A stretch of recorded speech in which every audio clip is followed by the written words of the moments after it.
Wasting absolutely no time from the last video. We've got the car up in the air. I have put some CRC on every single nut and bolt that I'm going to be trying to remove. Hopefully they all come out. They look like they haven't been done or changed or moved in quite a long time. So while that penetrant is penetrating, let's take a look at what's happening underneath the car and what parts we're going to change. So here we have the disgusting rear end with its tri-color paint job. I don't get that at all, but it is what it is. This is where that material was jammed under there, and you can see this moving quite a lot up and down. There's definitely no bush in there. So I cannot wait to change that out. Hopefully it's not cracked or broken or anything. I think it's just a flogged bush. Someone's gone to town with the silicone on both sides.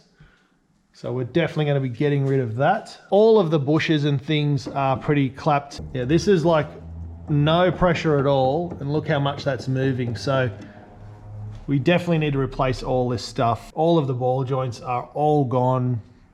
And really, we've got to get this thing painted up and looking nice again. So what I'm going to do is let that soak in and come back in a couple of hours' time.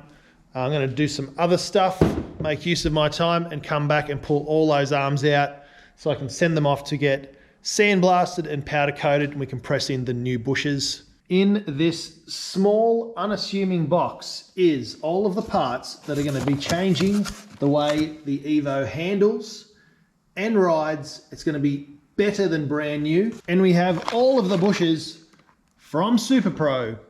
Front lower control arm inner bushes.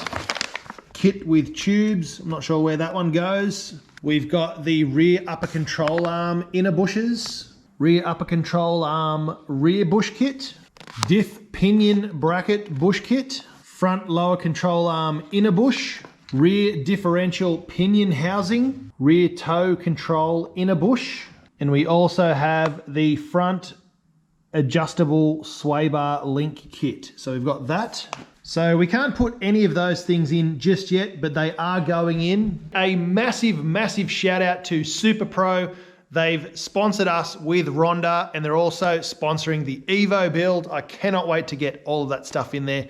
The Evo rides not too bad because everything is standard, but every single time you hit a bump or if you turn a corner, you can feel the whole subframe front and rear move underneath you. If you drive it in a straight line, it's not so bad. But anytime you want to do anything spirited in the Evo, if you want to join the freeway and go onto an on-ramp, it's just scrub, scrub, scrub. You can feel it clunking and moving, and it does not give you any confidence at all. And if you take a look at the bushes, they are all thrashed out.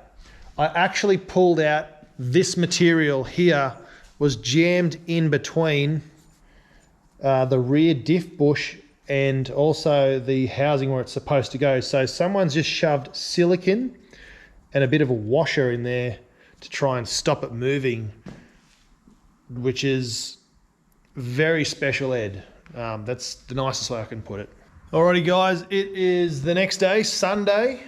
Video's just gone live number 2, and I've been in the garage working on pulling apart the rear suspension in the Evo. And when I say pulling apart the rear suspension, I mean pulling apart the entire rear end of the car.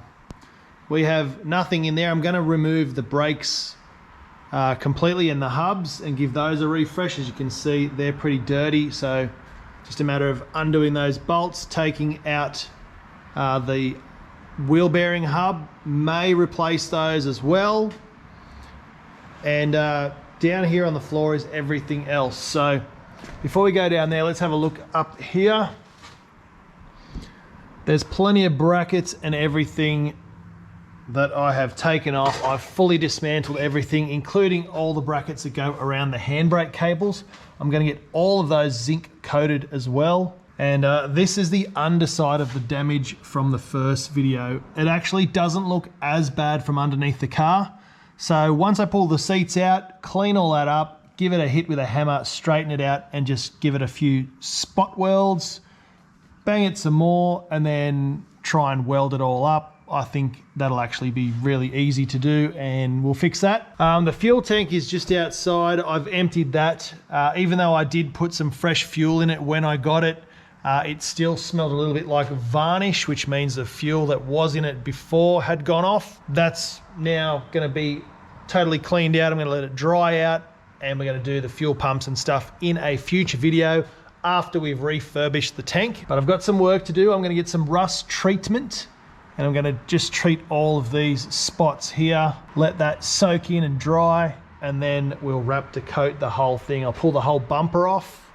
I've pulled out the pump for the diff. Hopefully that's not going to be too hard to re-bleed and re-sort out. It was like power steering fluid in one half and then actual diff oil in the center. The diff oil wasn't too bad in the rear. It looked relatively clean. It's going to get fresh stuff anyway, so that doesn't matter. I've got to pull off some more of these brackets so I can get those all cleaned up, sandblasted and powder coated as well. But the front diff, I let that drain when I took out the tail shaft, and you might be able to see there it was really grey and milky and crappy, so hopefully it just needs a freshen up. It doesn't crunch or grind or make any weird noises. It goes into all the gears perfectly and it drives really nice. Hopefully we just reseal that up. I'm going to replace the oil seal there, and on the transfer case it's leaking up there a bit, so I'll try and get that serviced as well. So I've taken off the airbox, the battery, it's just sitting here for now, the turbo, the downpipe. I've unclipped everything. I've started taking out the intercooler piping. I'm going to remove the rocker cover, which means taking the coils that I just installed back out and just tucking those away for now, because we've got to refresh this. We've got to clean all this down. Got to get ready to drop the engine, because take a look in here. You can see through that little inspection hole, it looks like we're running with the OEM clutch. And as you guys know, EXEDY has sent us a new clutch all the way from Japan. We're getting the very, very first Evo clutch, which is not Evo as in evolution, it's as in Evo is their new range of evolved clutches. So we'll talk more about that in a future video, but we've got to get all this ready to pull out. Going to remove the fuel filter because that's coming out. We're getting RACEWORKS in there. We remove the fuel rail. Get some fittings welded on here. We've got to mount up a catch can, get this repainted, get everything cleaned up, do a timing belt, all the seals front and rear. Here we have all of the suspension arms from the front and the rear of the car, including the subframe, all laid out. They've all been stripped bare of their ball joints and bushes, thanks to Petters Dandenong. Shout out to the boys down there. Excellent job. Really, really quick and great service. So thanks so much for those guys. We're going to get these off to a friend of mine's dad who has an industrial sized sandblaster. We're going to blast all of them.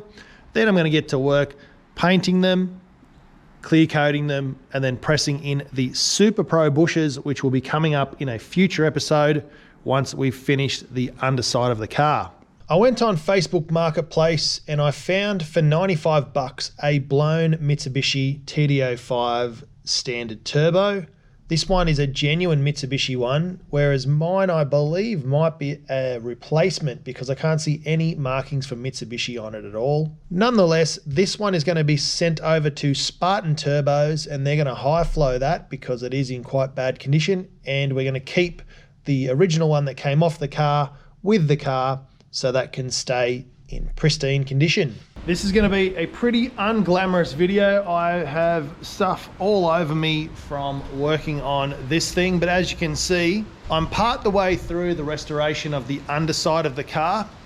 We've got everything out. So I decided to go with everyone's recommendation. So trusted friends of mine, Stig and also Baz, the Evo Restoration King, go on about this stuff, KBS. So there's a 3-step process. You've got aqua clean, rust blast, and rust seal.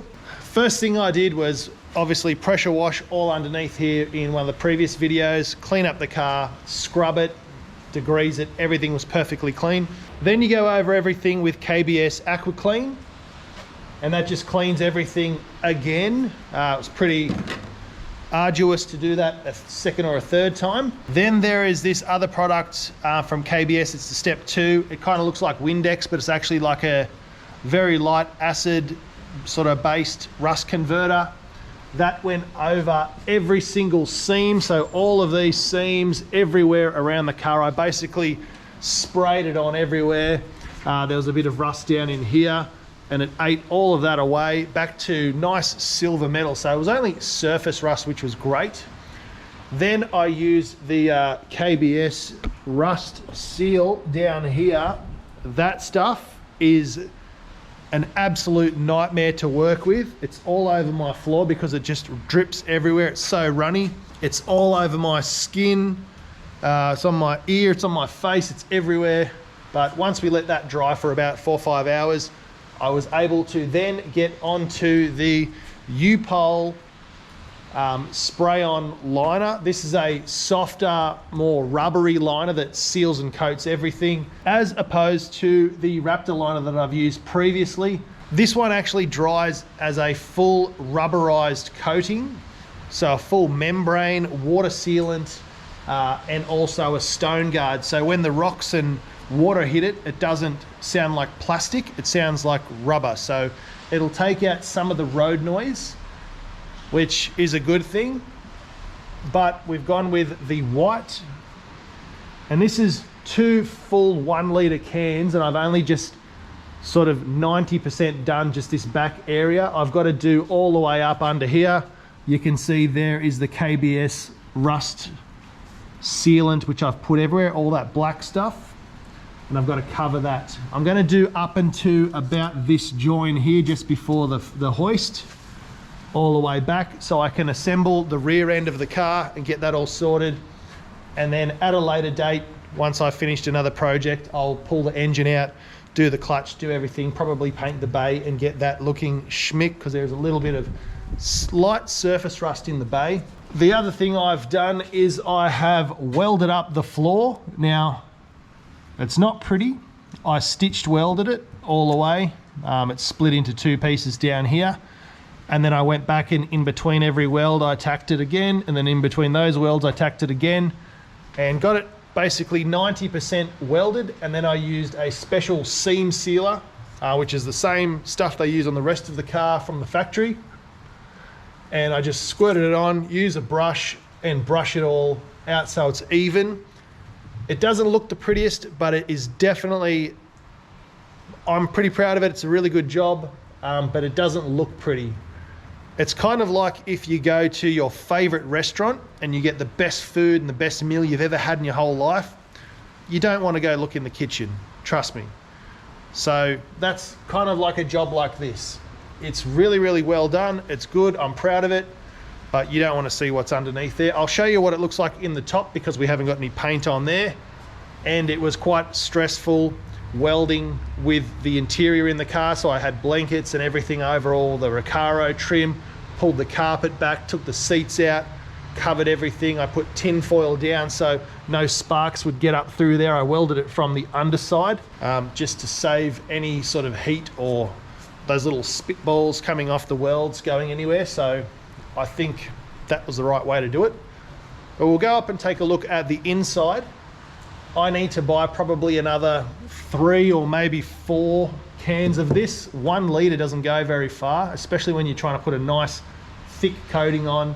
One thing when you are painting white, anywhere you've missed really shows up badly. So you've got to cover it really, really well. So up here you can see I've missed spots, and yeah, it's just, it's not the easiest to do when you're using white.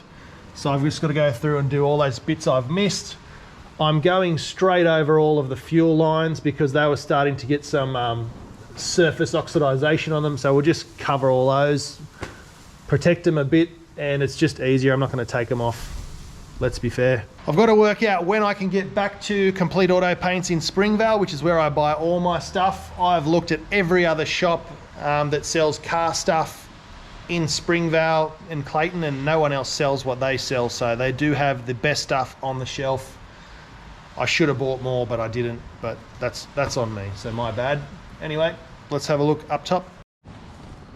All right, so peeling back some of the plastic, not all of it, because I've got to redo it again. But that's what it looks like on the inside. Pretty happy with that. Nice and smooth. Bashed it back into shape with a hammer and just rubbed some seam sealer on it. Roughed it up with a brush so it's kind of as close as I can get it to sort of a factory finish. But we've now sealed the cabin from fumes, smells, moisture, and really just fixed a problem that should never have been there. Just lastly, before we end off this video, we're going to do a small mod, which is fit some Auxito headlights. These are LED lights, they're quite bright. I've mentioned in a previous video that the lights in this car are very, very dull and don't really do anything. A friend of mine just swapped out some LEDs for some regular globes because they're quite bright and people flash their high beams at you. I just want to see on the road. Not really too concerned about everyone else, and we haven't had any issues with the Auxito lights that we put in my mother-in-law's car, so we're going to run these in the Evo and get some light back in our lives. There'll be a link in the description below, so check them out. I've used them before, they're great. I'm going to chuck them in here. I'll just show you a before and after. So these come really nicely packaged. They've got their own built-in cooling fan system in there, and I'm really excited to get these on. So I'm going to shove this one in on the passenger side, and then we'll do a comparison between that one and that one. This is the old light that came out of here, a Philips bulb, and says premium, but it wasn't doing anything. It was dull as. Check this out behind me. We've got the Auxito on that side, and then we've got the yellow on that side. And look at this, beautiful yellow and white. Clearly a massive, massive difference, and that's just on low beam. If anyone would like any Auxito globes, the link is in the description. They are very well made, they work really well, they are super duper bright, and they're the right price, so check them out in the link below. And on that bombshell, we're going to end this video. I'm going to finish cleaning up the whole garage. I've got to clean the floor, I've got to clean everything. I'm going to also pull off the rocker cover and get that cleaned up, get some dash 10 fittings welded on there, here and here, for the oil catch can. And then I'm going to get it painted up in a really special color. So we'll figure out what we're going to do with that. But that's going to be it for this video. I've got an engine to build this week, so we're going to jump back onto VTEG. We've got an engine to build. The head is over there, and we've got all the parts in amongst all that junk that's buried over there. So I'm going to clean up the workshop because you don't want to build an engine in a dirty workshop. Don't forget, bring the boost, spool up, and we'll see you in the next one. Cheers.